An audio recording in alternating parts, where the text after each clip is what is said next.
Welcome to the State of Us podcast with Ian O'Doherty, proudly brought to you by Rivada Space Networks. They're pioneers in secure, next-generation global communications, and with their revolutionary outer net technology, Rivada is redefining connectivity. They're delivering ultra-secure, high-speed data transmission for governments, for businesses, and for you. Rise above the clutter of the public internet with Rivada Networks, and learn more at rivadaspace.com. Now, let's get on with today's conversation.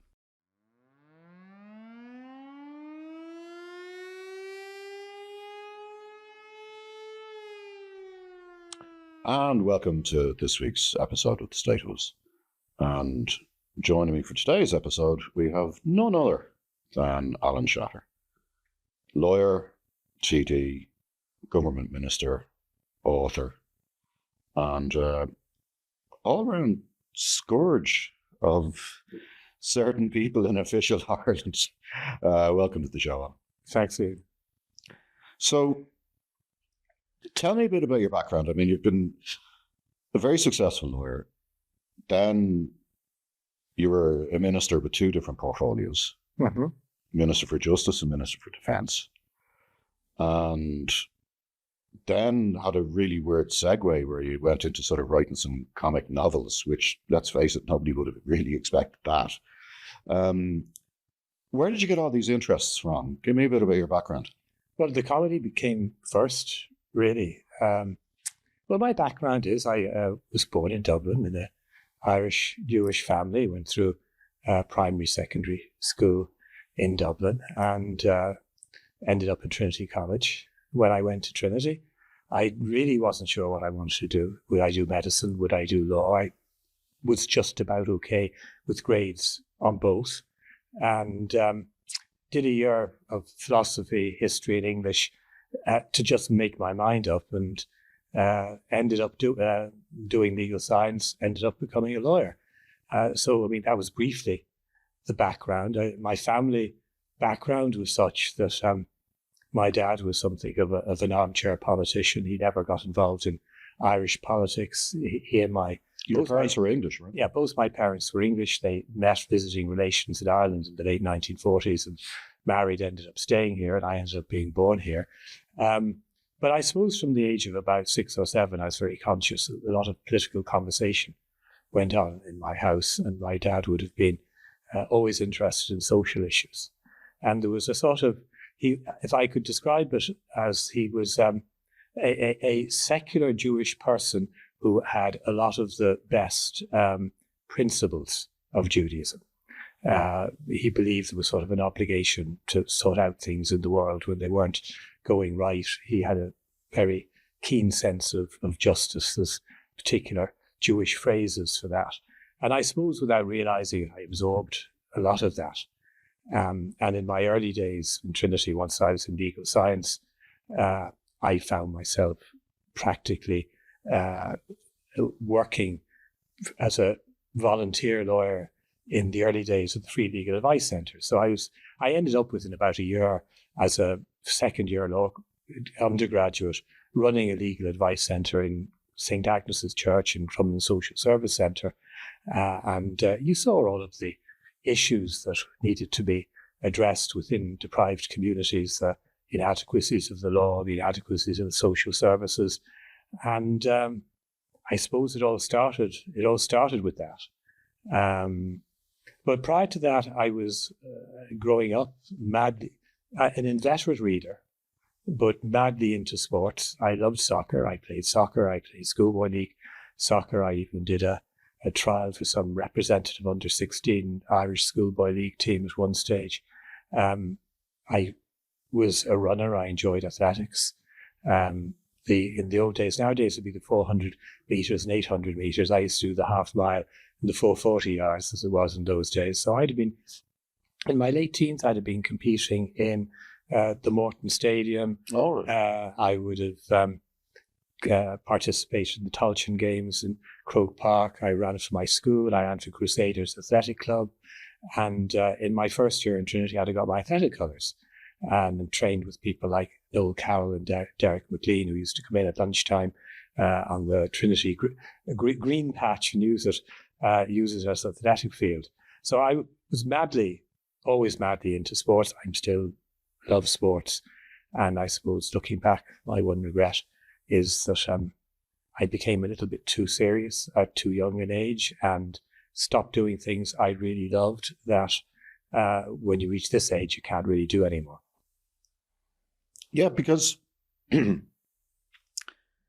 always struck me as a very, very serious man, to be perfectly honest with you. Right. And that's why I was so surprised when you started sort of coming out with more sort of comedic material. On that, by the way, I remember I was on some TV program a number of years ago, and a journalist in the Irish Times, whose name I won't mention, but she and I and two others were on a panel, and there was some topic came up, and I no idea what I don't know what the topic was. I didn't know what I said, but I cracked some joke that had everyone laughing. And when we came off the program, she looked at me and said, "I didn't know you had a sense of humor." And people, I think, get perceptions of people who they don't really know, who they see from a distance. But I would have been known amongst my friends, I think, to have something of a really bad sense of humor. And I've always enjoyed comedy.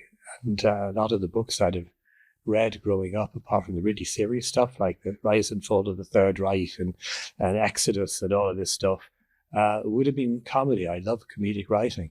And one of the first comedic things I wrote was Family Planning Irish Style, which goes back to 1979-80 now, when Charlie Haughey produced a family planning bill. You remember in those days, it was illegal to buy condoms in Ireland, and you could access the pill if you were a woman for reasons relating to your menstrual cycle, but not for contraceptive reasons. And then Charlie produced his bill to address this issue, which prescribed that you could purchase condoms in the future, provided if you were a guy, you had a prescription, and the doctor was supposed to look into the color of your eyes and work out how many condoms a month you should use.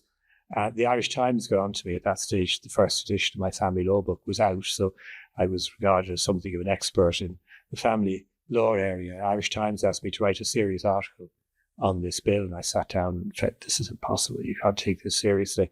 So I ended up writing a satire on the bill with a very good friend of mine, Chaim Factor, who's a brilliant artist, amongst other things, did the cartoons, and we produced Family Planning Irish Style.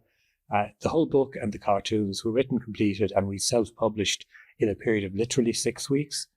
And Mary Robinson, who was a senator, launched it.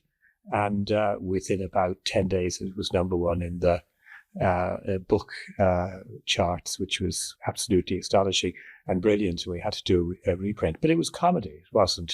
It wasn't serious.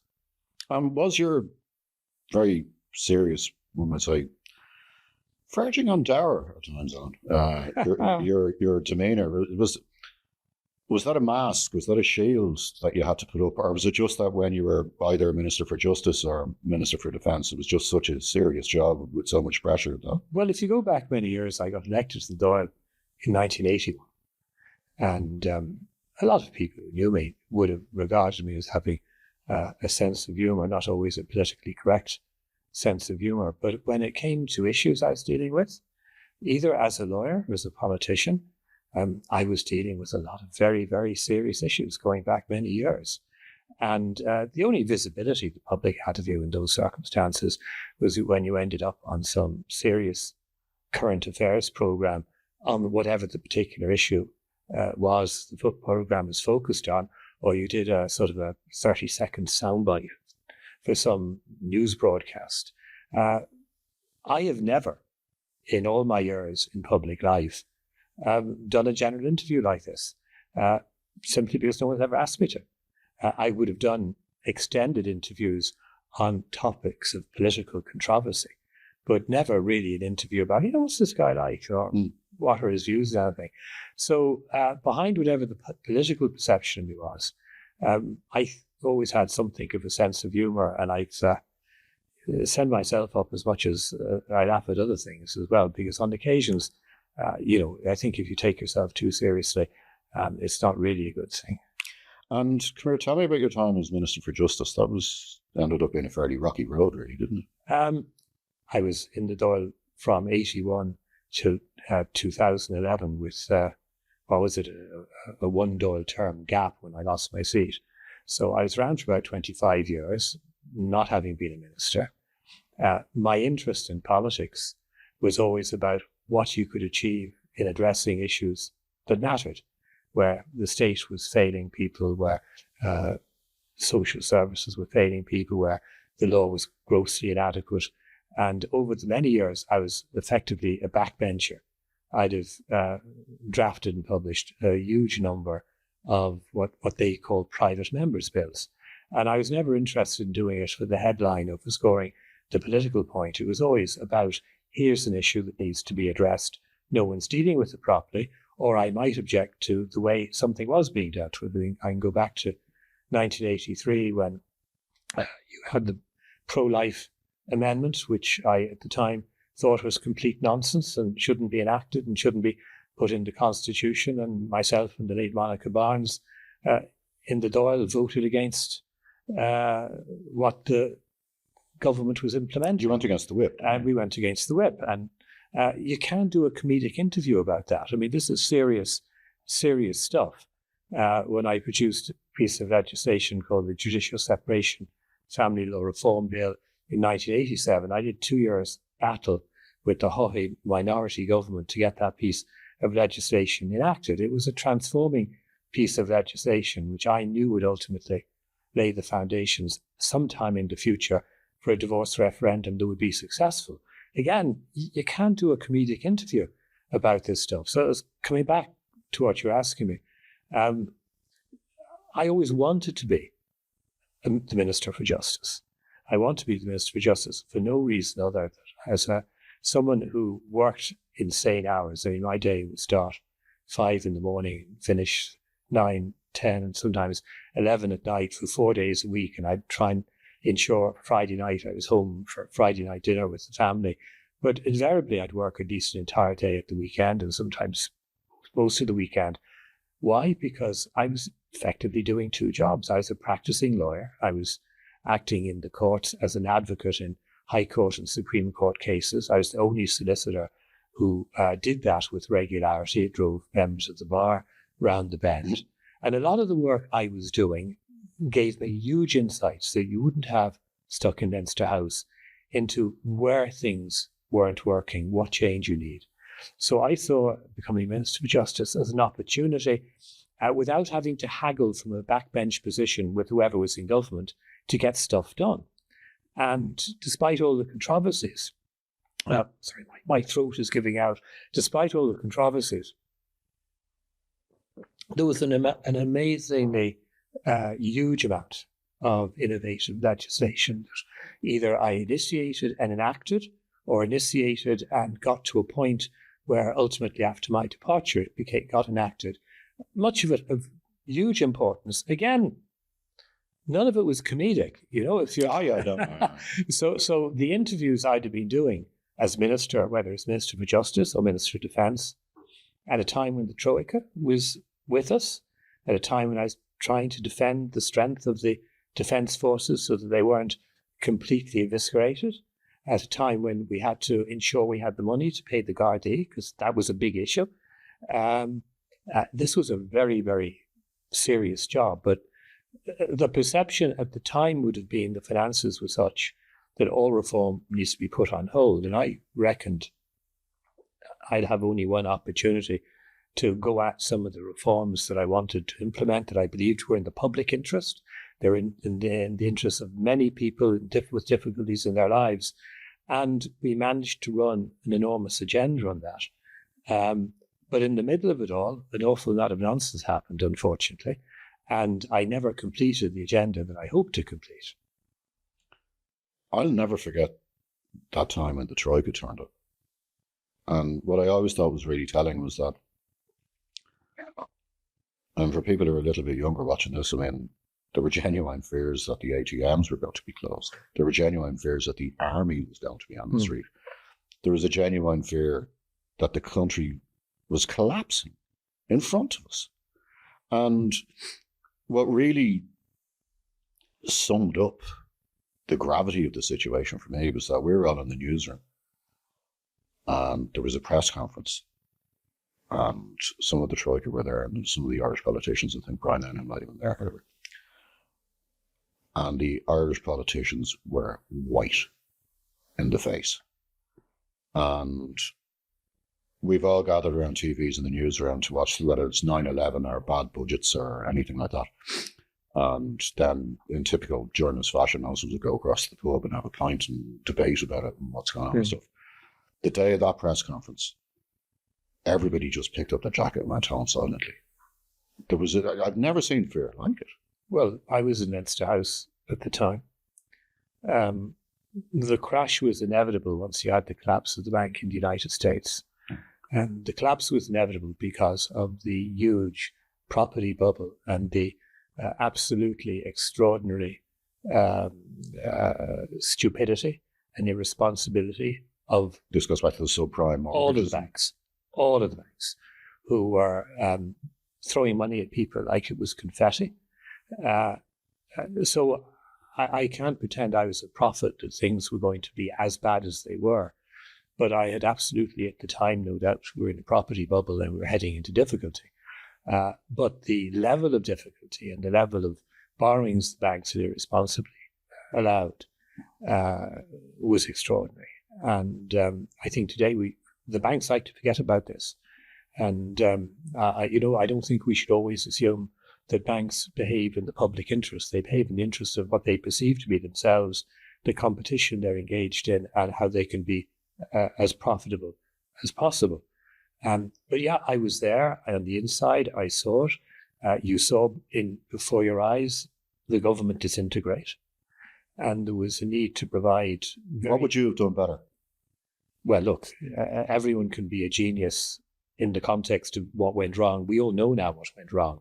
So I think it's sort of a false conversation. I think what was really important was that the government that was formed in 2011, and we were able to engage, and of course you had Michael Noonan and Kenny and others in justice. I had certain engagements with the Troika on issues relating to justice and defence. We'll come back to that in a minute.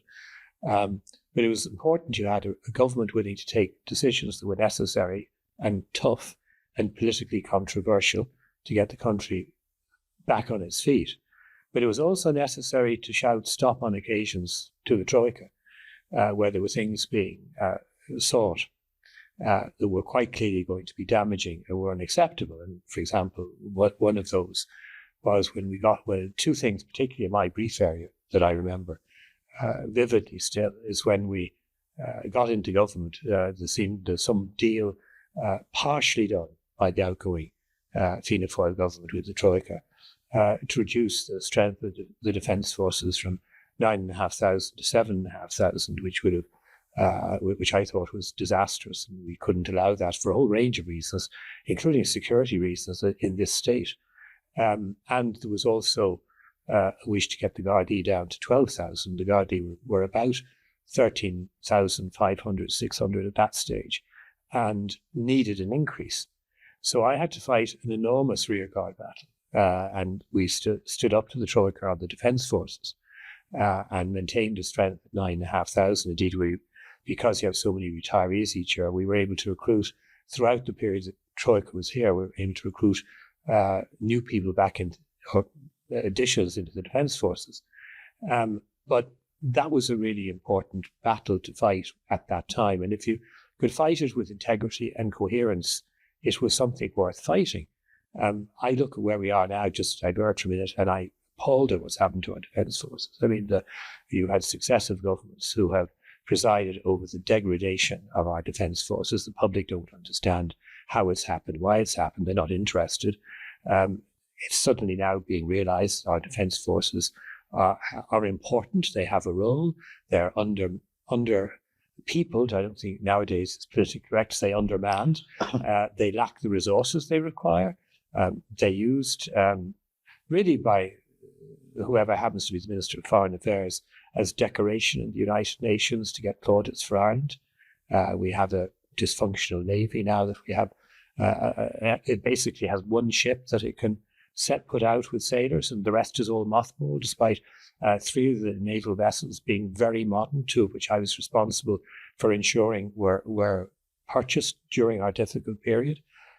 We have the Air Corps, scandalously, on standby where they can only operate 5 days a week. We don't have adequate security for the cabling beneath our seas, which is of huge importance to the economic well-being of this country. So I fought a battle to maintain the strength of the Defence Force of 9,500. As we've got, I suppose, more economically sound and this country has become wealthier, you had a series of Taoiseach and foreign ministers who presided over the collapse of our defence forces. It's not fair to the people who are within the defence forces. It's not right for the country. So that was one battle. The other battle on the Garda side was to try and maintain the strength at 13,000, not 12,000. These sound like minor issues. They're not. They're about being able to ensure you have within the country a police force capable of fulfilling its functions, providing people with the protections they need, capable of undertaking important investigations, bringing the bad guys to justice, getting them into courts. And again, that was a huge focus during my time as minister. Not too many laughs in that either. So, of course, you're doing interviews that are serious all of the time, and people have this perspective that this guy is very dark, very serious person. If you were Minister for Defence now, today, how would you be dealing with the Private Sean Rooney scandal? You know, the lad who's... Oh, no, I'm absolutely... I think the way that's been dealt with is absolutely outrageous. I keep track of what's happening. I have a particular affection for the Defence Forces. I think it's not always understood how brilliant many of the people within our Defence Forces are. We have some outstanding people there. What happened to him was an absolute tragedy. He was effectively murdered by members of Hezbollah. There's still been no trial finalising issues in the lab. But they let 3 of them go. I think they're in theory on some sort of bail, but I mean, there's been no serious trial taking place. As I understand it, watching this from a distance, the bereaved family are still denied information from the United Nations they're seeking. Every so often, if some member of government goes to on a PR job to visit our troops in Camp Shamrock, they have some brief meeting with whoever happens to be the Lebanese Minister of Defence. And now the family, in order to just receive the very low amount of financial compensation that's statutorily available, have been forced to take court proceedings. They're taking court proceedings against the state and the UN. Look, if the state respects our defence forces, if the government recognises them, successive ministers of defence, particularly the current one, recognises this family has been hit by tragedy. Don't just talk the talk, act, do it. They should not have to be going through the court system. They should be getting, we should be thumping our fist on tables and demanding if there's information available in the UN that still hasn't been made available to them, it must be made available. And they should not be put through the risks and the expense and the stress and the upset of having to go to the High Court. It's outrageous. And the thing is, I'm not surprised by the UN's decision. It's a rotten, morally corrupt organisation that should be scrapped anyway. I've been saying that for years. Does nothing but bad in the world. But I can't understand why the Irish government have been so supine about this. This is one of our own. You know, he's a fallen hero. I can absolutely shed no light on that. All I can say is I know if I was still Minister of Defence, this a very, very sad and tragic and important issue would have been dealt with entirely differently. And there's one of the what I find quite remarkable, and they consistently do it, is when the RT News, whether it's either the 6 or the 9, when you get the impression somewhat reluctantly have to cover whatever the latest development is, usually when the family have tried to move on to the next stage of the legal proceedings or something. Hezbollah is never mentioned. Okay. It's so conspicuous in its absence. Well, look, there's a real problem with RTE when it comes to anything to do with a conflict in the Middle East involving Israel and other groupings, terrorist groupings. RTE has an in-house narrative. If you don't adhere to it, you're not one of the in people within RTE. They make a pretense at balanced coverage. They exclude information within their news bulletins that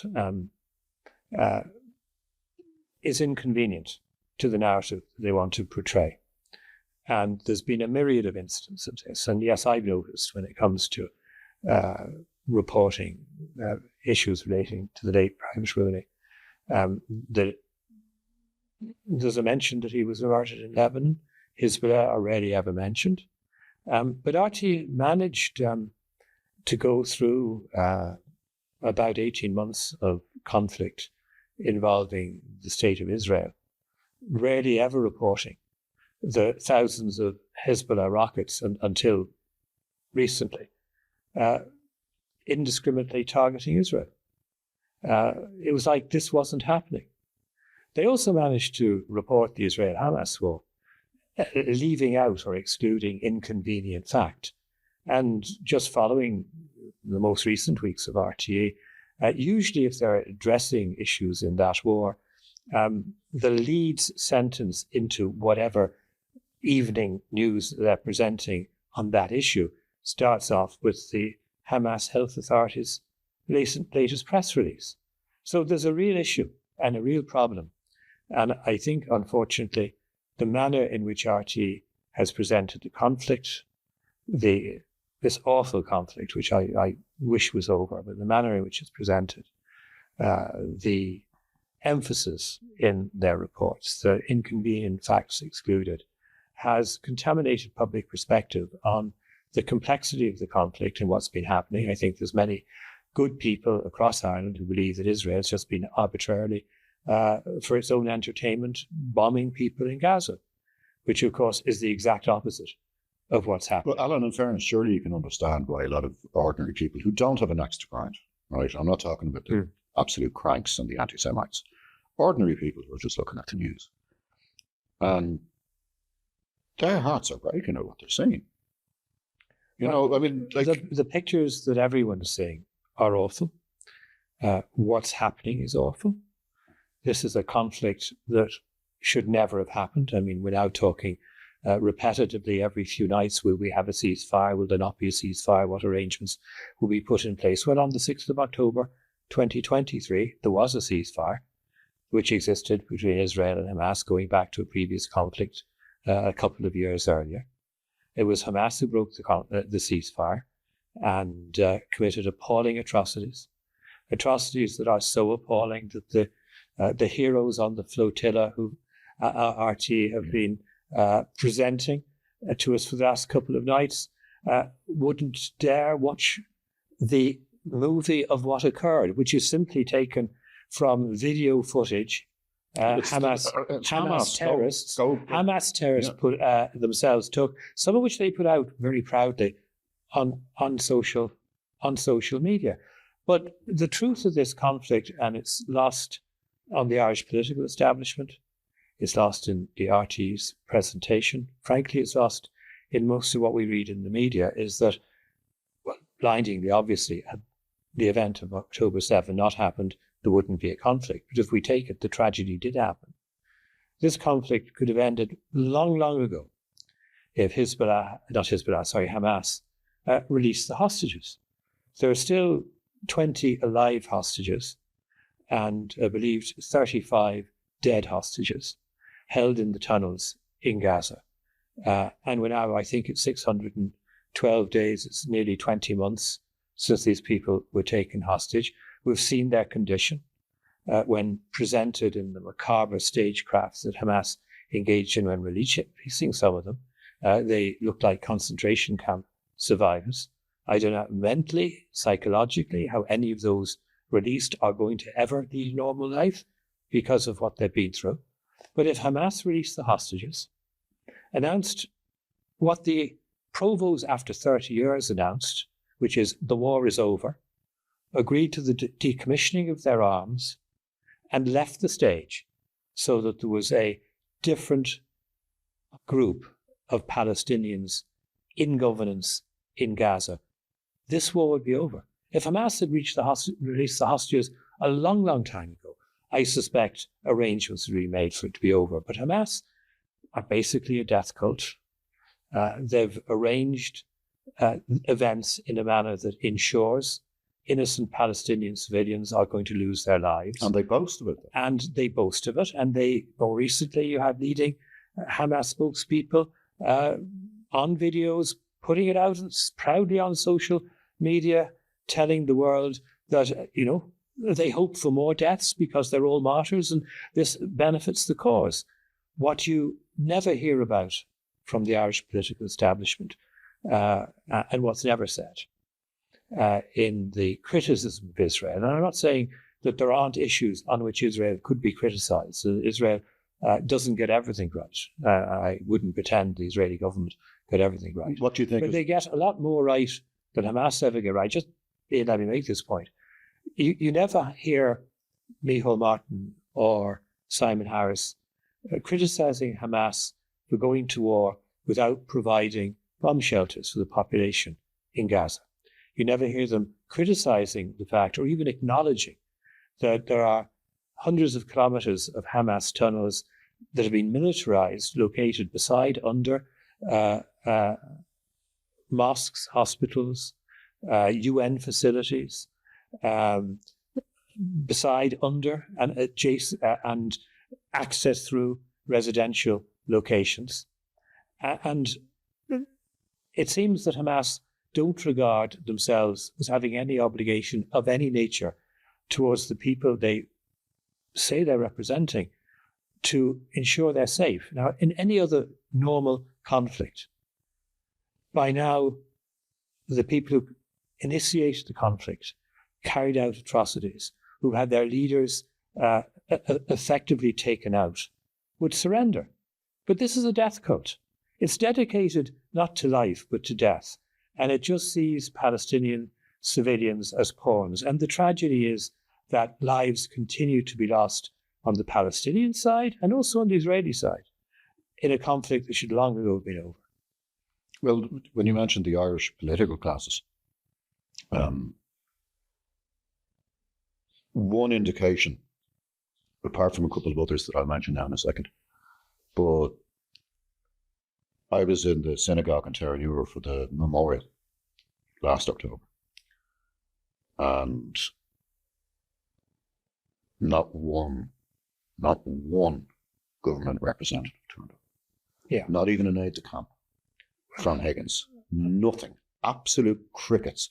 And that really annoyed me, because I can guarantee you that if that was in a mosque and it was commemorating 1,200 Muslims that have been killed, they all would have been queuing up at the door. But while that annoyed me, what really saddened me was that I was talking afterwards to some of the elderly members of the Irish Jewish community. They weren't surprised. They weren't expecting it. Yeah. They weren't expecting it from Higgins. They weren't expecting it from Harris. They weren't expecting it from Martin. They weren't expecting it from anybody. Well, I was, of course, one of the speakers at that event. And for those watching this, it was an event simply to commemorate the 1,200 who were slaughtered a year earlier.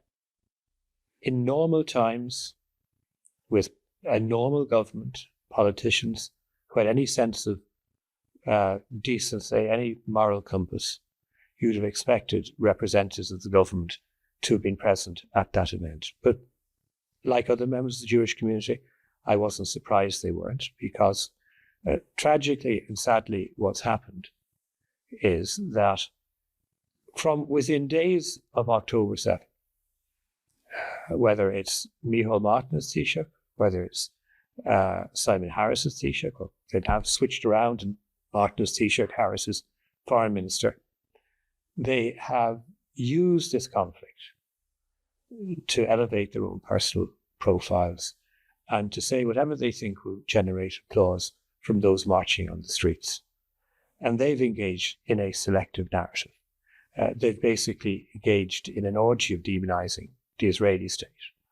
I want to see this conflict end, but they call for ceasefires without working out what happens next, because a ceasefire simply is Hamas is reinstated in Gaza. So you have to know who is going to govern Gaza after this conflict.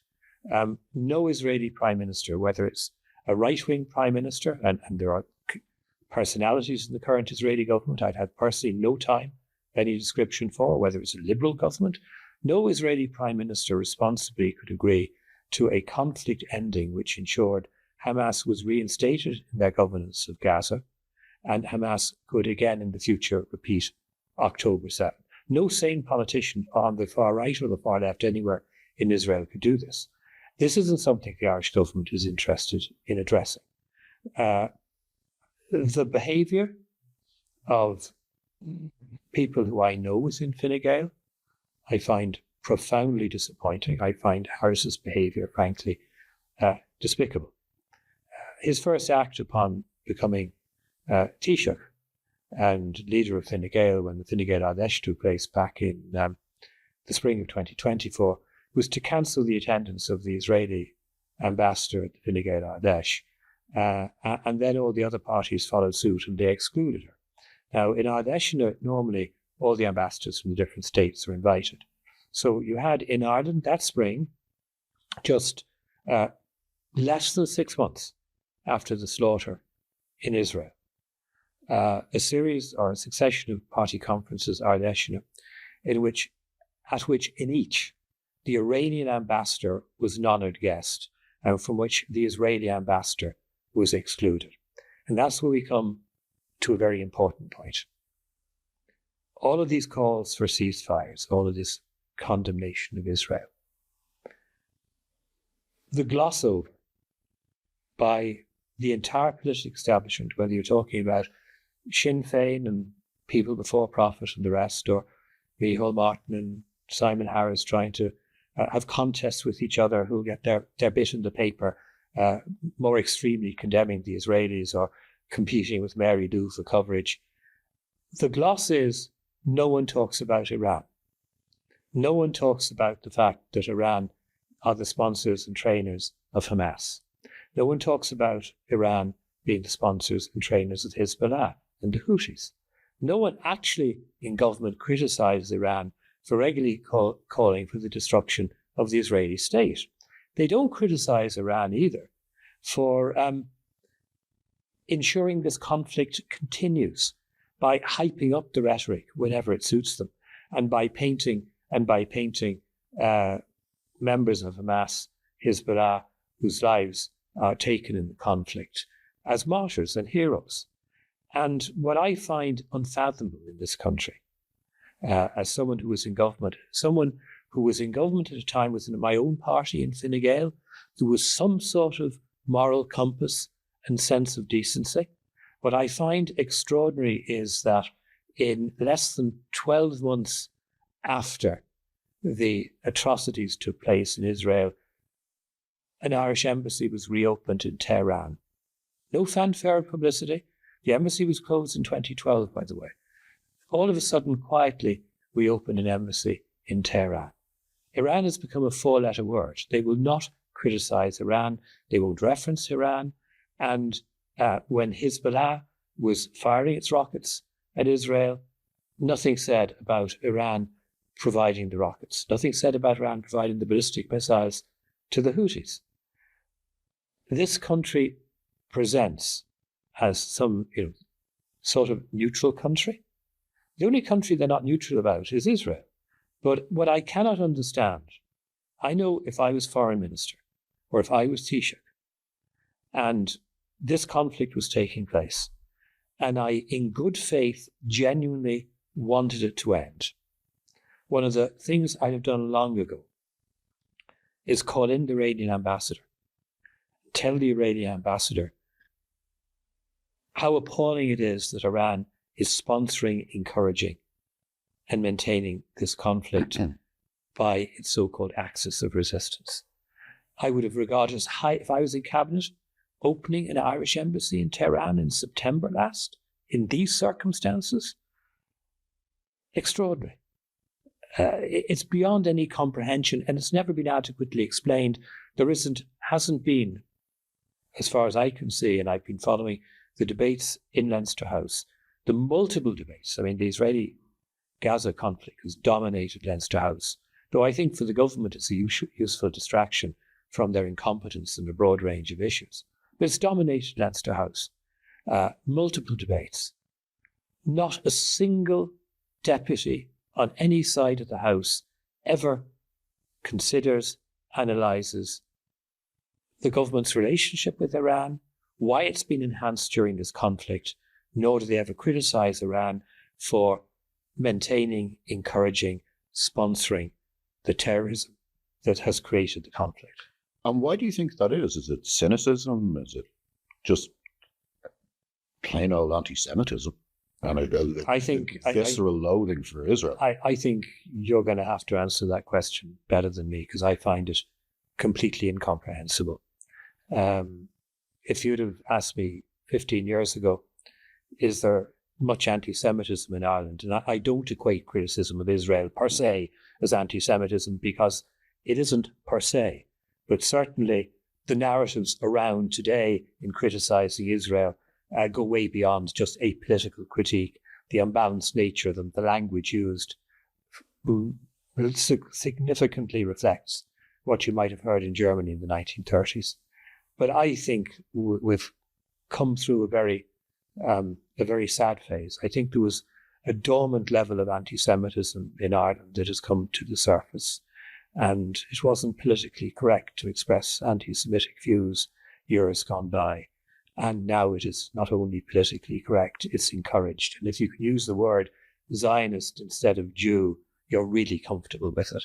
And I think that's what has so disturbed and upset the Irish Jewish community, the unbalanced nature of the criticism, the incapacity to recognise that Israel on its own condemned this conflict, the total failure to focus on the real fact that it's actually Hamas that controls when this conflict ends.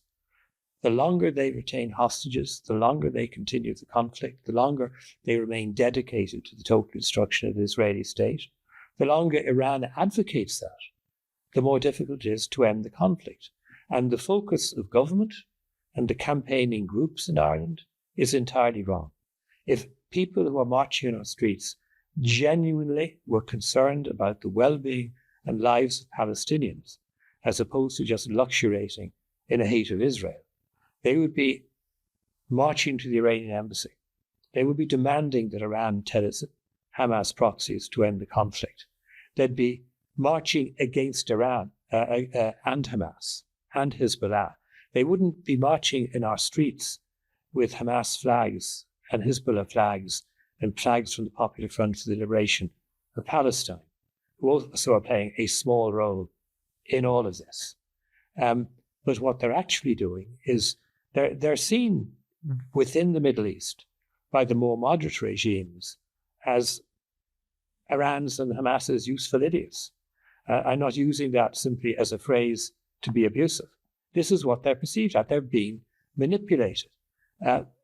We now know that in recent days there's been some demonstrations in Gaza against Hamas. And we also know that Hamas have been shooting people. Surely if you're concerned about the well-being of Palestinians, that would be something you'd want to protest about. Now, more than a lot of these people, I've been to Gaza a number of times. I've been in the West Bank. I've met in the past all of the leading Palestinian figures. I've talked to business people in Gaza in the middle of following one of the conflicts that took place. All of these people comfortably sitting in Ireland, luxuriating in their demonstrations, have something to do every week. They don't understand the real complexity of the conflict and the enormous difficulty of what I would describe as Palestinians who don't want to be engaged in conflict and are being either the victims of this conflict, and they're made victims willingly by Hamas, and also there are Palestinians on the West Bank who are being very badly treated by Israeli extremists. And that level of extremism has been fueled by what's happening in Gaza.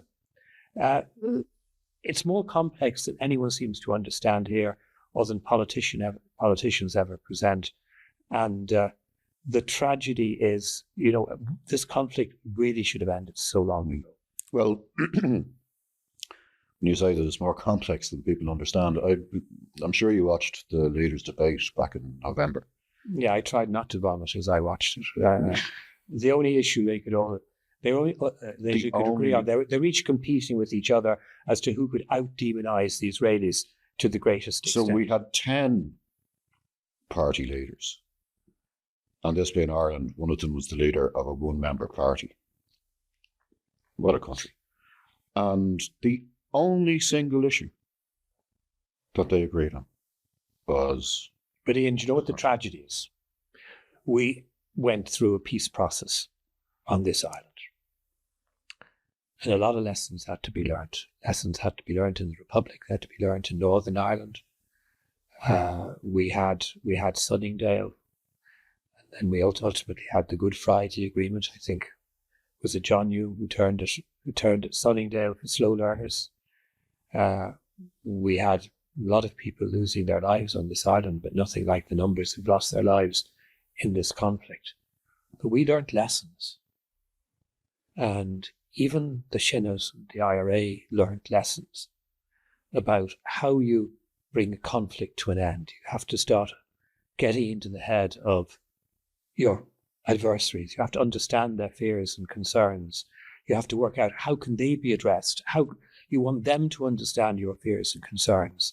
You want to create dialogue. You want people to engage with each other. You know there isn't a quick fix solution. There's a whole series of baby steps and building blocks to get to a place where firstly the conflict ends, then people engage with each other, then you look at how you create institutions and structures that will work. How do you make a peace permanent? The focus in Ireland has been to abandon every lesson we've learned from our peace process, to demonize one side, to pretend atrocities aren't being carried out by the other side, to propose boycotts as opposed to oppose engagement. You have the ridiculous nonsense now from Trinity College in Dublin that wants to boycott engaging in research with universities in Israel and wants to stop Israeli students in collaboration cooperative programs visiting Trinity as Irish students visited universities in Israel. If you look at Israeli academia is full of people who want to see a peace process.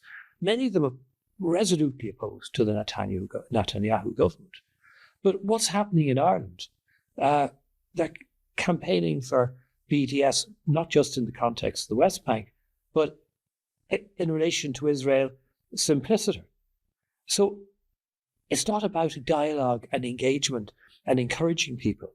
And then you have the insane things going on, where you have both Palestinians and Israelis on the margins trying to develop, and I know a number of these, trying to develop or reignite a conversation about a two-state solution.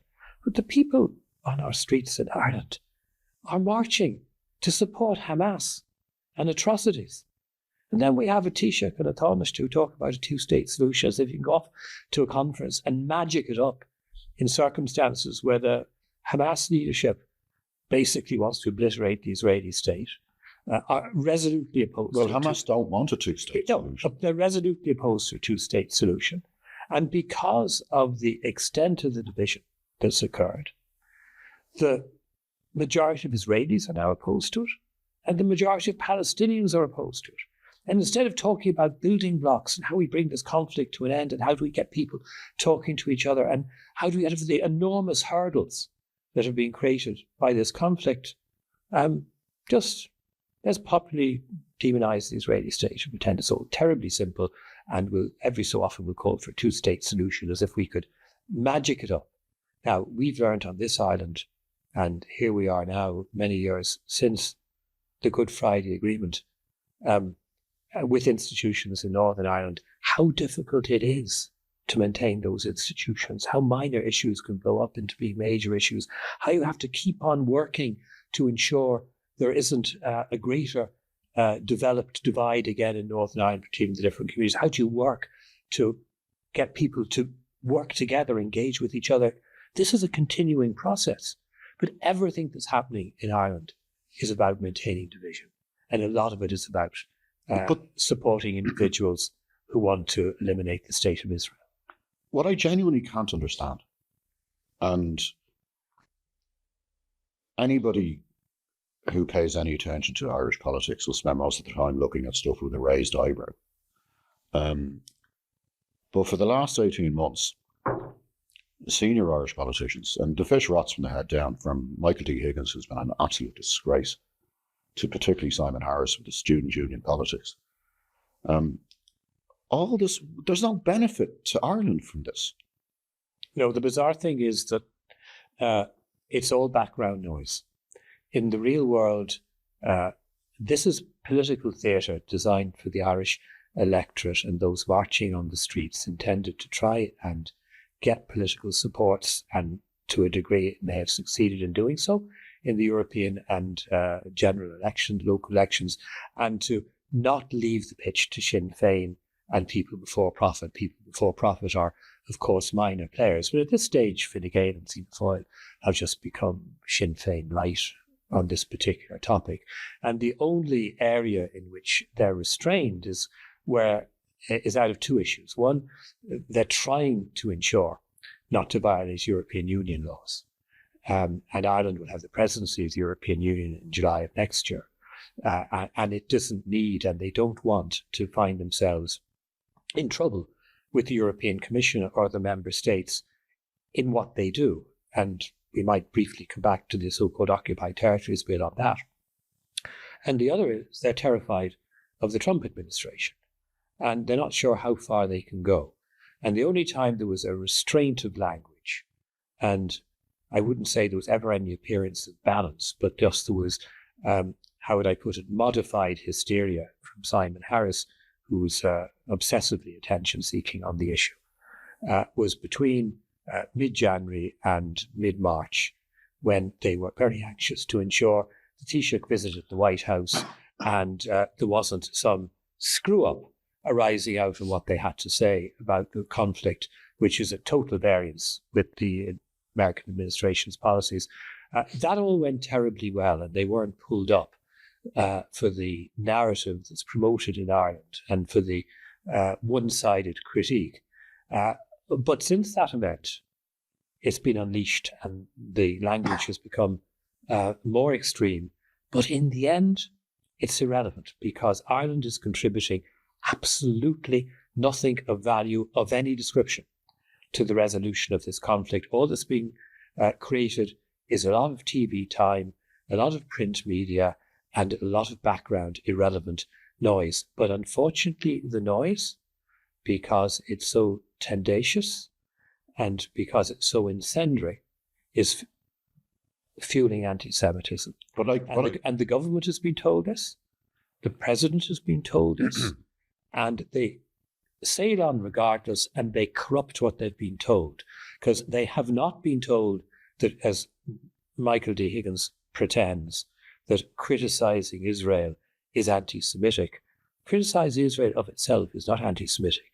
They've been told that one-sided, unbalanced, frequently untruthful and inaccurate narrative that have adopted is of itself fueling anti-Semitism and making respectable a form of rhetoric that years ago you'd never heard here in Ireland. What was your response to the treatment of the lady, the female protester at the Holocaust Memorial during Higgins' speech? I was disgusted. I wasn't in Ireland. I was in the States at the time, and I read about it, and I think I saw a video. I saw a video of it. I thought it was unbelievable that at an event commemorating the Holocaust, that Jewish people, and more than one was manhandled out, it's just she was the one who got most media focus, would be manhandled out of an event. Because of the nature of the president's narrative, it was singly inappropriate. He'd be invited on that occasion to speak at that event. He'd spoken not at many times in the past, but his narrative, his one-sided, often inaccurate narrative, had caused enormous distress. And Tommy Riekenthal had asked him. Within the Jewish community. Not to mention. But he had a platform and he wanted to take it. Now, I hold partly responsible those who ran that event as well. It's a group who, when they originally created, I know were well-intentioned, but they are not engaged. There is one or two members of the Jewish community on that group. There are others on the group. But they don't liaise or engage with the Jewish community to any major extent. They operate on their own basis. They made the decision to invite him. I made a private approach, anticipating disaster from America, to the chairman of that group, and asked in the circumstances, would he gently get on to the president and suggest that perhaps it isn't a good idea that he address the event. He'd been invited apparently the previous September, before the October 3rd event. He'd been invited. No, I'm getting my dates wrong now. He'd been invited in September. We'd already had October 3rd, where this was a 2024 thing. He'd been invited the previous September. Perhaps he hadn't, at that point, been as incendiary in some of his comments. But he had, at that point already, engaged in a very foolish correspondence with the president of Iran, which was completely and totally inappropriate. So he was the wrong person. I mean, he'd congratulated the new president of Iran on his election and pointed out the peaceful nature of the Iranians' engagement in the Middle East and how they can contribute to peace, which was an absolute personal political fantasy. So he was the wrong person. I suggested that the arrangement should be changed. I can only say I was treated, when I had that conversation, I thought what I had was a respectful engagement and conversation, and thereafter nothing happened, and the conversation was treated, I think, with total contempt. The event, he should not have spoken at it, and no one should have been thrown out of it. It was a global first. It is the only occasion anywhere across the globe since the Second World War where Jewish people have been manhandled and thrown out of a Holocaust event. The entire committee should have resigned. They should still resign. They should no longer have responsibility for running that event. And all I can say is, if I was the speaker at that event, had I been Michael D speaking at that event and saw what was happening, I would not have ploughed on with my speech. I'd have asked for restraint, and I'd have said, please leave them alone. Because their protest was the most peaceful, respectful thing anyone in the circumstances could have done. Amidst the couple of hundred people, I don't know how many exactly were at the event who were there, they stood up in protest at his speaking with their backs to him. They said nothing. They didn't yell and scream and shout. They didn't interrupt his speech. And I thought it was doubly appalling that he allowed that to happen in his presence. He allowed a young woman struggling on the floor to be manhandled and carried out as he kept speaking. I thought it was absolutely shocking. But even that Sunday night, I had friends in America who'd seen it on WhatsApp, because that footage went around the world so quickly. It did, yeah. And they were going, what the hell? I had a couple of English journalists that I work with for The Spectator, and they were on to me on the Sunday night going, what's wrong with Ireland? Like, they were genuinely, I mean, these are hard-bitten parliamentary hacks. And they were stunned. Yeah. And this is the question, Alan. What is wrong with Ireland? Like, why have we decided that this issue, thousands of miles away, is the one that we're going to burn our international reputation on? It doesn't make any sense to me. It makes no sense. The government is entirely responsible for what's now happening and for the international perspective. But the Sinn Féin party has a lot to answer for, as does the Irish Palestine Solidarity Campaign, whose the origin of their resources isn't known. They seem to have a never-ending run of resources. If you look at their website, they're not just holding a march every second Saturday in Dublin. They have an event somewhere in Ireland every day of the week, literally. They've spent the last 20 years filling the heads of TDs in Leinster House with fake and false information about the conflict, pursuing them and targeting people who may step outside the line that they want them to use. They've infiltrated all of the unions in Ireland. Even the teachers' union. The teachers' union are a particular disgrace. And this is a real problem. But you see, people don't understand that this weirdly and strangely has its origins in the Troubles in Northern Ireland.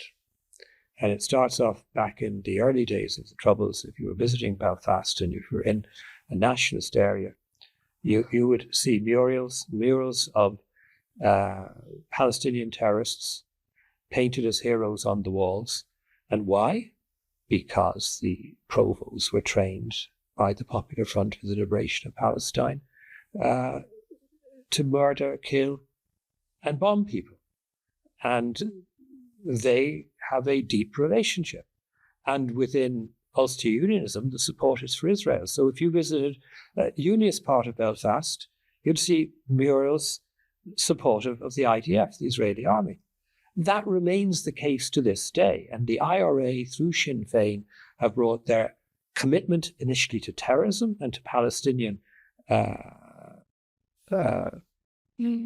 politics into Irish politics.